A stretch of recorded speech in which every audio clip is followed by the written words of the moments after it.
ninyo ang katotohanan, binabaligtad ninyo. Sinabi ng Ama nung nandito ako, anong sinabi ng Ama sa akin? Yung lahat ng mga nag-alipusta sa iyo, mawawala silang parang alikabok. Nakita ninyo? Ako'y nalipusta. Inusig. Pinagwikaan ng lahat ng klaseng masama. Pero nasaan ang mga nagsasalita ng laban sa akin? Nasaan sila ngayon? Sinimulan niyang halikan ng leeg ko, nanigas na ako ng husto. Gusto kong sumigaw ng tulong at tanungin kung ano ang ginagawa niya. Pero naalala ko na bawal akong mag-question. Paumanhin po, Madam Chair, kung maselan ito. Pastor Quiboloy, even if you are, as you say, a self-appointed son of God, Prinsipyo, hindi ito usapin ng kaibigan ko, si Pastor.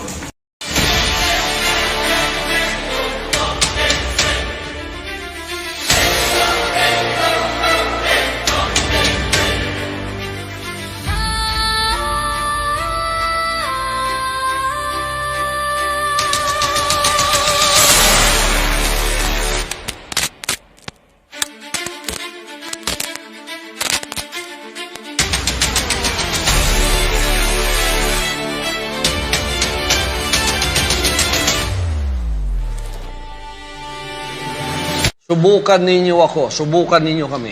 Anong sinabi ng Ama sa akin? Yung lahat ng mga nag-alipusta sa iyo, mawawala silang parang alikabok. Yung sabi ni Pastor Apollo Kibuloy, subukan ninyo ako, subukan ninyo kami. Ngayon,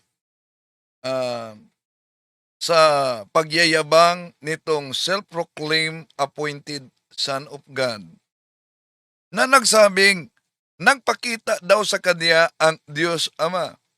At may revelasyon na naman. Lahat na mga kumakalaban sa kanya ay mawawala daw parang alikabok. Kung maalala ninyo, nung pagtakbo niya sa pagkasenador, revelasyon daw umano sa Ama. Diba kung si Pastor Apollo Kibuloy ay may kapangyarihan na iproklama ang sarili bilang appointed Son of God, ba't di na lang siya magproklama bilang senador? Kaya niya ang pagka-appointed Son of God, hindi pwede ang pagiging senador. Pero sino kaya ang Diyos na tinutukoy niya kung yung revelasyon ay hindi nagkatotoo? Samahan ninyo ako.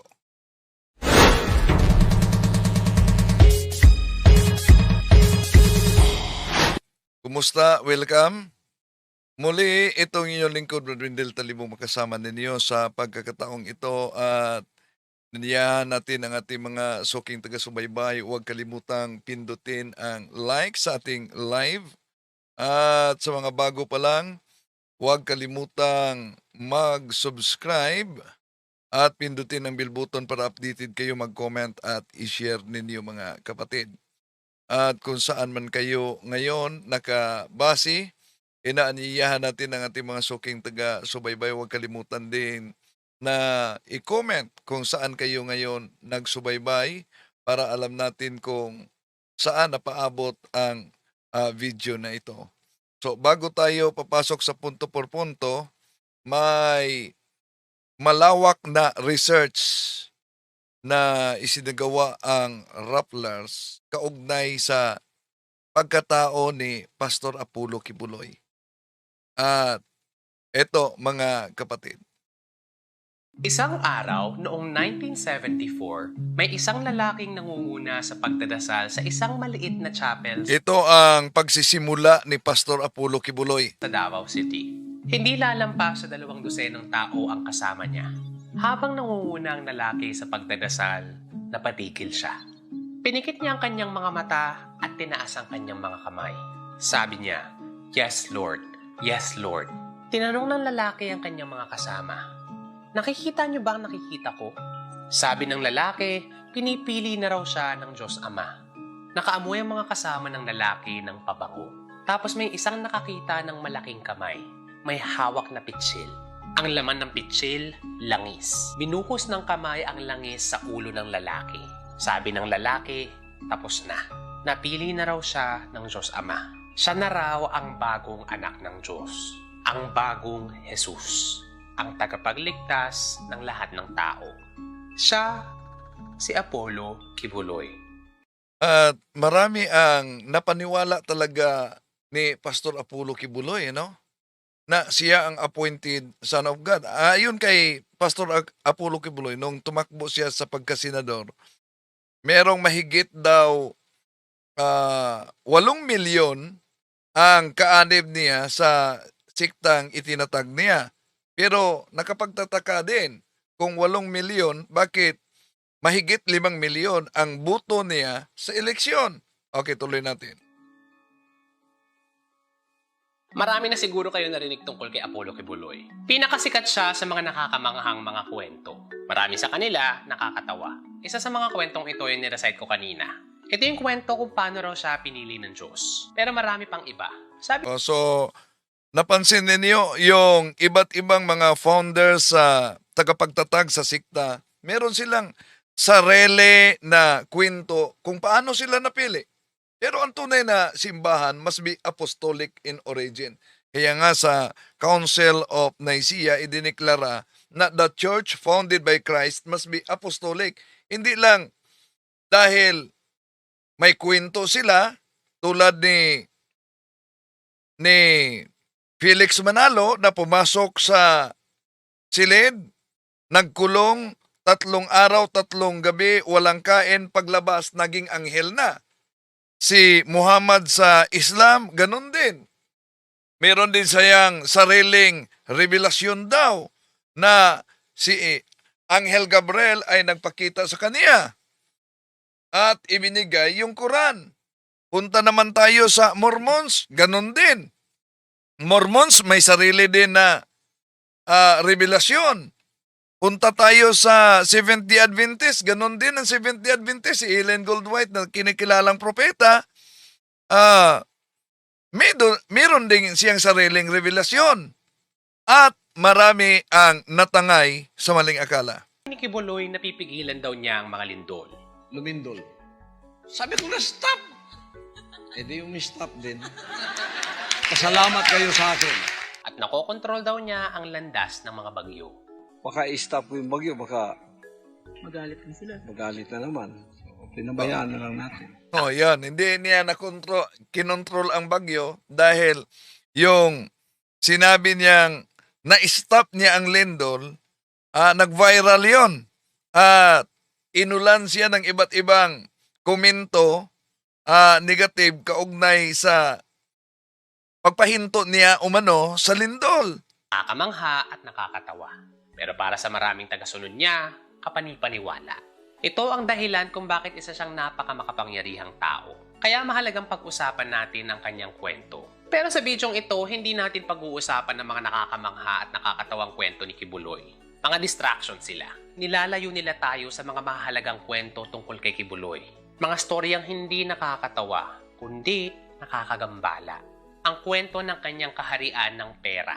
Ang kwento ng kanyang mga peking organisasyon. Ang kanyang pagsasadoktrina ng pakikipagtalik sa kanya. Ito ang kwento kung paano siya naging most wanted sa Amerika. At ito ang kwento na kung bakit ang hirap niyang mahuli. Ito ang kwentong mapapaisip ka kung tao ba siya talaga. Hindi dahil baka isa siyang Diyos, kundi dahil baka isa siyang demonyo. Sa kwentong Grabe ito, naman. kasama niyo ko. Sa mga bago dito, ako si Rambo, isang mamamahayag na may 7 taon ng karanasan sa pagbabalita. Itong kwento ni Apollo Kibuloy, malabo ngayon. Gawin natin klaro. Part 1. Ang pinagmula ni Apollo Kibuloy. Tulad ng maraming tao, may simpleng pinanggalingan si Apollo Kibuloy. Pinanganak si Apollo Kibuloy noong 1950 sa Buhangin, Davao City. Bunso siya sa 9 na magkakapatid na anak ng 2 kapampangan na lumisan sa Davao City noong World War II. Basically, mga kapampangan sila na lumipat sa Davao. Bata pa lang si Kibuloy, kontrobersyal na siya. Bago siya naging pinuno ng kanyang sariling simbahan, bahagi siya ng isa pang simbahan, ang United Pentecostal Church o UPC. Naging preacher si Kibuloy ng UPC at naging isa siya sa mga pinuno nito sa Pilipinas. Noong 1979, inimbestigahan siya at inexpel ng simbahan. Ito'y dahil daw sa unorthodox teachings. Ang ibig sabihin nito ay ang pagtuturo ng impormasyon na hindi hanay sa simbahan. Hindi klaro kung anong kanyang tinuro. Pero sa time window na ito papasok yung kanyang kwento na pinili siya ng Diyos Ama. Na pinili siya bilang bagong Jesus. May mas unorthodox pa ba sa pagdedeklara na ikaw ang bagong anak ng Diyos? Pero nakabalik si Kibuloy sa UPC noong So, may iba't ibang deklarasyon sila. No? Kung punta tayo kay Senyor Aguila, Senyor Santo Niño din siya. Kung punta tayo sa PBCM, Diyos Espiritu sila. Kung PBMA, Diyos Espiritu. Pagpunta na naman ang founder, pagpunta na naman sa PBCM, Diyos Ama na naman. Si Kibuloy, Diyos Anak. Pagpunta tayo kay Manalo, anghel siya. O diba? Kumplito taga Pilipinas, diba? Mga Diyos-Diyusan at mga anghel na walang pakpak. Tuloy tayo. sunod na taon. Isang aspeto rin kasi dito, ang mga kapatid at ang ama ni Kibuloy, mga opisyal ng simbahan. Inimbestigahan ulit si Kibuloy noong 1985. This time, arogante daw kasi siya sa kanyang mga kapwa pastor. Pero imbes na tumapat si Kibuloy sa isa na namang investigasyon, timiwalag na lang siya. At dito na siya nagsimula ng kanyang sariling simbahan. Ito na ang Kingdom of Jesus Christ, o KOJC. Dito, si Kibuloy ang Diyos. Dahil si Kibuloy ang bagong Hesukristo, ito ang kaharian ni Kibuloy. Nagsimula si Kibuloy na mag-preach sa mahihirap. Ang mahihirap kasi madaling ma-recruit at madaling masamantala. Pagkalipas ng mga dekada, lumaki ang KOJC. Lampas 6 na milyong mga miyembro ang meron sila. 2 milyon sa kanila, nasa ibang mga bansa. Bakit ang bilis lumaki ng simbahan ni Kibuloy? Kung narinig niyo magsalita si Kibuloy, may intindihan ninyo. Everybody says sense of faith. Our sense of faith tells us that we have a God and we have a relationship with Him. Hanapin ninyo ang lugar na kung saan naroroon ang buhay ng ating Panginoon, kung saan naroroon tinataas ang kanyang pangalan, kung saan mga kapatid itinuturo ang kanyang mga banal na salita. Ang nakikita mo lang sa Diyos ay ang mga sinalita niya. So wala kang dapat panghawakan, wala kang dapat tingnan, at wala kang dapat pakinggan pagkat Diyos ang pinag-uusapan, kundi ang kanyang mga banal na salita. Yan ang iyong panghawakan. Magaling siya. Ito ang kanyang propesyon buong buhay niya. Isa siyang pastor at mahusay siya sa kanyang trabaho. Dahil sa paglaki ng kanyang simbahan, yumaman si Kibuloy. At kahit ba na mahusay si Pastor Apollo Kibuloy sa pangangaral, ni isa wala pang nangyari na humaharap siya sa public debate. Although, may hamon siya noon kay Brother L. Soriano, namatay na lang si Eliseo Soriano. Walang nangyaring debate. Dahil nung tinanggap ni Eliseo Soriano, meron naman siyang bagong challenge na magpasok si Soriano ng milyong-milyong halaga sa bank account kay Kibuloy, saka siya haharap sa debate. Nagkaroon sila ng napakalaking compound sa Davao City. Nagkaroon siya ng naglalakihang mga mansyon at mga luxury car. Meron na siyang private jet. At dumami ng dumami ang kanyang makapangyarihang mga kaibigan. Nagsimula siya ng mga non-profit organizations at ng media organization. Sa pagkapangulo ng kanyang kaibigan si Rodrigo Duterte, marahil nasa pinakatuktok na ng kanyang buhay si Kibuloy. Mayaman na siya, makapangyarihan pa. Pero may nangyari noong... At maraming mga kaibigan na mga politiko, hindi lang sa Kongreso, hindi lang sa local na politics, pati na sa Senado. At nagiging spiritual advisor pa ni dating Pangulong Rodrigo Duterte. 2020. Idinimanda siya sa Amerika.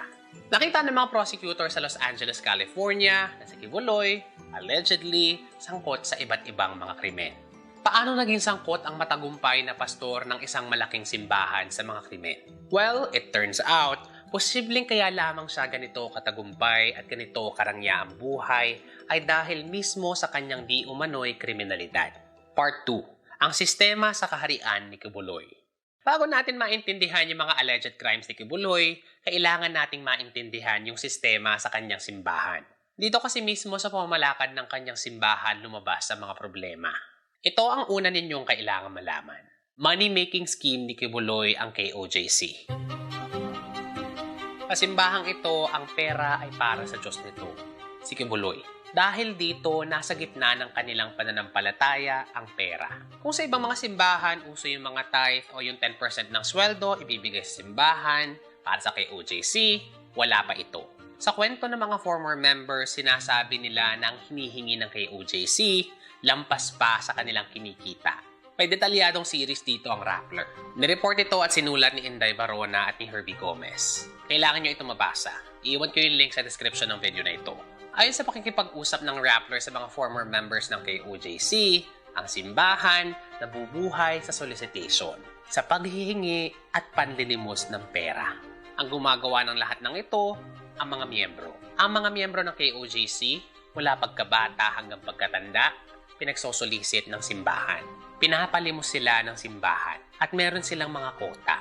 Sabi ng isang former member sa isang Senate hearing, ang kanya raw na daily quota, 3,000 pesos. Ang tataas ng quota nila. Para maabot ang kanilang mga quota, marami sa kanila nagsisinungaling. Yung iba sa kanila, pinepresenta ang kanilang sarili bilang mga miyembro ng mga charity. Yung iba sa kanila, nagkukunwari na bingi at pipi. Marami sa mga nanonulisit may mga trabaho. Ginagawa nila yung kanilang panunulisit pagkatapos ng kanilang 8 to 5. Parang part-time work ang pagiging bahagi sa KOJC. Labas sa kanilang regular na panunulisit, merong mga malaking ambagan sa tuwing merong selebrasyon ang simbahan. Ayon sa mga former member na nakausap ng Rappler, malaki daw ang hinihingi sa kanila tuwing Christmas season. Sa Christmas season kasi maraming pera ang dumadaloy. Pero hindi pa ito ang pinakamalaking ambagan. May pinakamalaking ambagan sa birthday month ni Kibuloy. Abril kada taon, nagfa-fundraising ang simbahan para maregaluhan si Kibuloy ng mga sasakyan at ng mga bahay. Ang tawag dito ay ang Month of Blessings o MOB. Hindi ligtas sa panunulisit ang mga bata. Dahil walang trabaho ang mga bata, imbes na maglaro sila tulad ng ibang mga bata, pinagsosolicit sila. Sa kwento ng mga dating mga miyembro, ang kanilang shift, 8 a.m. to 8 p.m. Basically child labor. Araw-araw, meron din silang quota. Kung hindi nila maabot itong quota, mas matagal pa silang manunulisit. Tulad ng mga matatanda, itong mga bata, nagpapanggap na bahagi ng charity. At yung iba rin, nagpapanggap na bingi at pipi. Meron din nagpapanggap na out-of-school youth. Ang ilan sa kanila, mga totoong out-of-school youth. Pinatigil sa pag-aaral ng simbahan at ng mga magulang para manulisit. Lahat ito, sa ngalan ng pera para kay Kibuloy. Para sa kanilang Diyos. Nakapaloob sa kanilang doktrina ang pera. Kaya naman, kung hindi nila maabot ang kanilang mga quota o ang mga target ng kanilang mga ambagan, makasalanan silang tao. Mortal sin ang hindi pagbibigay ng sapat na pera. May nakausap ang Rappler na nagsasabing kung hindi mo maabot ang iyong quota o target, totorturin ka. Katakot-takot. Napapaisip siguro kayo, bakit hindi sila umalis agad kung ganito ang sistema? Isipin nyo ito, kung pinalaki kayong sinasabihan na ang Diyos ay si Apollo Kibuloy, at ang paraan para makapunta kayong langit kasama siya, kaya pagbibigay ng pera, malamang magbibigay din kayo ng pera. Sa takot sa impyerno, aambag din kayo. To be fair, for sure meron mga tao ditong talagang nakahanap ng komunidad. Pero hindi maitatanggi na maraming problema sa pamamalakad ng simbahang ito. Kaya nga marami ring umalis. Ngayon at napag-usapan na natin kung paano pinapatakbo ang kaharian ni Kibuloy, pag-usapan na natin ang mga kaso. Part 3, Labor Trafficking. Ano ang labor trafficking? Ito ay ang paggamit ng puwersa o panluloko para pagtrabahuhin ng isang tao ng may konti o walang sweldo. Paano ito nangyari sa simbahan ni Kibuloy? Bumalik tayo sa sistema. Ang mga miyembro, pinagsosolicit at pinag-aambag. Kung hindi sila sumunod, impyerno ang naghihintay sa kanila. Kahit sino, kung napaniwala dito, magtatrabaho ng libre, makaiwas lamang sa impyerno. Paano nakasuhan si Kibuloy? While mukhang hindi sapat ang panunulisit at ambagan sa Pilipinas, nag-expand ang simbahan sa ibang mga bansa. At aling bansa ngayon ang pinakamayaman at ang mga tao dito mas maraming pera para maibigay? Ang Amerika. Isipin nyo dollars ang kanila nahihingi. Pero syempre, strict ang Amerika sa mga visa at ang pagkita ng pera sa kanilang bansa. Dito nahuli ang mga miyembro ng simbahan ni Kibuloy. Nakita silang nagko-commit ng fraud. Sabi ng mga miyembro ng simbahan ni Kibuloy, kailangan daw nilang pumunta ng Amerika para sa religious concert. Sabi nila, para sa kanilang pananampalataya. Pero yun pala, pinadala sila para manulisit at mag-fundraise para kay Kibuloy. Kapag ang miyembro pinadala sa Amerika tapos mahina manulisit, pinapauwi ng Pilipinas. Pero kapag magaling sila, pinag-i-stay sila sa Amerika. Paano? Sa pamamagitan ng mga pekeng kasal. Gamit ang mga pekeng kasal, pwede silang i-petition. At pwede pa silang manulisit at mag-fundraise para kay Kibuloy. Not in pesos, in dollars. Pero kahit na dollars ang kanilang pinapasok na pera para sa simbahan, ang kanilang working conditions, parang sa Pilipinas rin. Buong araw na solicitation, araw-araw, buong taon. Ito ang nakakagambala dito. Para makapanulisit ang kanyang mga miyembro sa Amerika, itong si Kibuloy, nagtayo ng NGO. Ang pangalan ng NGO, Children's Joy Foundation. Ang misyon daw ng organisasyong ito ay paglingkuran ng kabataan na nabubuhay sa kahirapan. May hatak sa puso. Swak para manulisit sa Amerika. Sabi ng mga miyembro na nanulisit sa Amerika, ang pera raw para sa mga naghihirap na mga bata. Yun pala, para kay Kibuloy. Sa Amerika, ang dami nilang perang nasulisit at na-fundraise. From 2014 to 2019, nakapagpadala sila ng at least $20 million sa Pilipinas. Lampas 1 bilyong piso ito. Karamihan ng pera hindi napunta sa charity. Karamihan ng pera napunta sa simbahan. At karamihan ng pera sa simbahan napunta kay Kibuloy. At ito lang yung pera sa Amerika ha. May mga miyembro at mga branch ang KOJC sa buong mundo. Ano pa kaya ang karanasan ng ibang mga miyembro sa simbahang ito? Ano pa kaya ibang mga paraan ng simbahan para makakalap ng pera para kay Kibuloy? Nakakatakot na isipin. At wala pa tayo sa pinaka-nakakatakot na bahagi ng kwento. Part 4. Sexual Abuse. Trigger warning, ang kasunod na mga impormasyon ay may kinalaman sa sexual abuse. Ayon sa mga demanda, si Kibuloy at ang kanyang pinakamalapit na mga miyembro nag-recruit ng mga babae bilang kanyang mga personal assistant. Datawag silang mga pastoral. Siyempre, kailangan na makasimbahang titulo. Sa mga babaeng ito, pinapahanda ni Kibuloy ang kanyang mga pagkain. Pinapalinis niya ang kanyang mga bahay. Nagpapamasahe siya. At sa gabi, meron silang tinatawag na night duty. Sa night duty, required silang makipagtalik kay Kibuloy. Sa doktrinang ginawa ni Kibuloy para sa kanyang mga miyembro, ang pakikipagtalik sa kanya, kagustuhan ng Diyos. Ang pakikipagtalik daw sa kanya, isang pribilehiyo.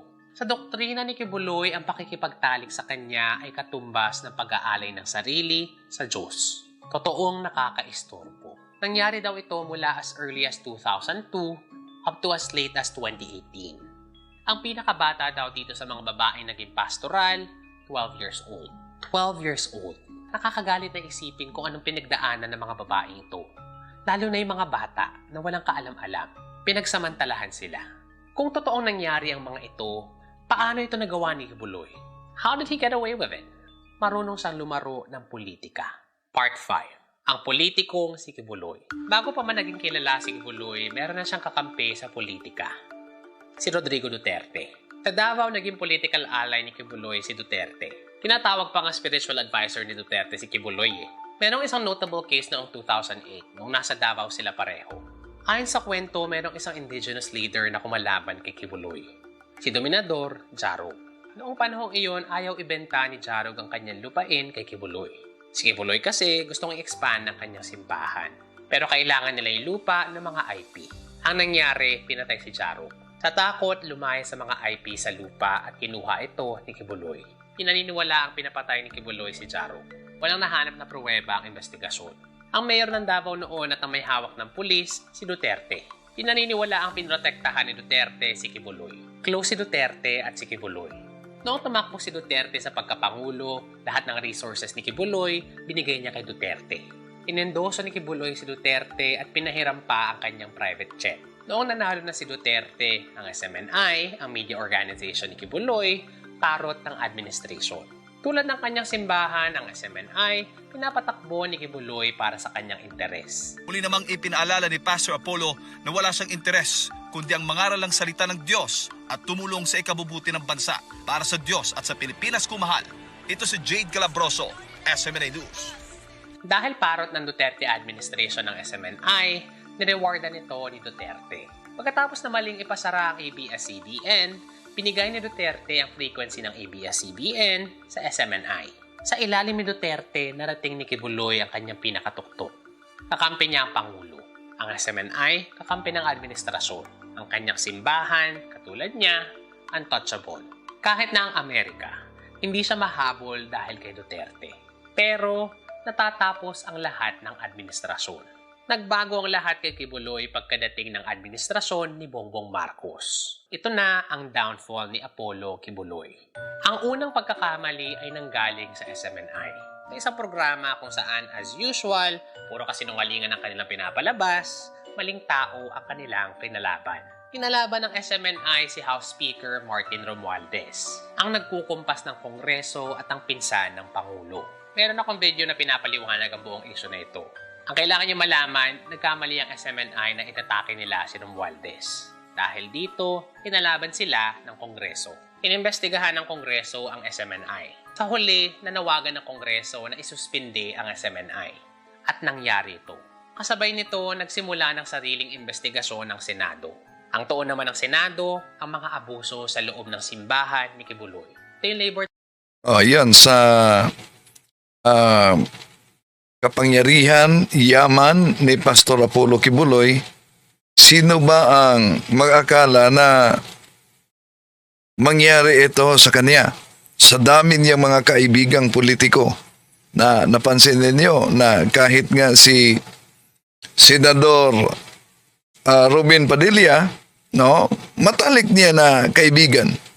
Kaya yung sinabi ni Pastor Apollo Kibuloy na nagpakita sa kanya ang ama daw, ninyo ang katotohanan, binabaligtad ninyo.